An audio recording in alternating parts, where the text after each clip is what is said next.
شاء الله جولتين وناخد الدوري الأصعب أو من الأصعب بعد 2019 في تاريخ النادي الأهلي. هو الدوري ده بكل اللي حصل بالانسحاب بالخصم النقاط واللعبكة اللي فيه، وبيراميدز فارق، وبيراميدز من أقوى فرق أفريقيا، بل الأقوى تقريبا.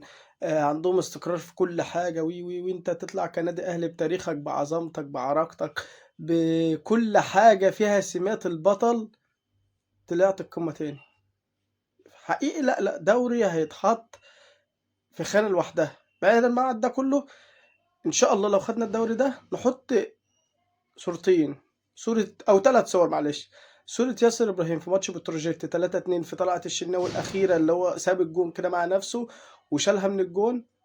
التانية بقى، التانية والتالتة والرابعة والخامسة ونقول للسادسة وكل حاجة، عزيمة وإصرار إمام عاشور السيزون ده. وخصوصا اللقطة الأشهر قدام بيراميدز في آخر ثانية وهو بيجري ومش قادر، بيعافر ويجاهد إن هو يجيب الكورة عشان نجيبها جون في آخر ثواني. واللقطة التالتة كلكم طبعا عارفينها، لقطة ياسر إبراهيم الماتش اللي فات قدام سيراميكا، طلعها من على خط المرمى بامتياز. فإن شاء الله تكمل ويبقى دوري تاريخي في تاريخ النادي الأهلي.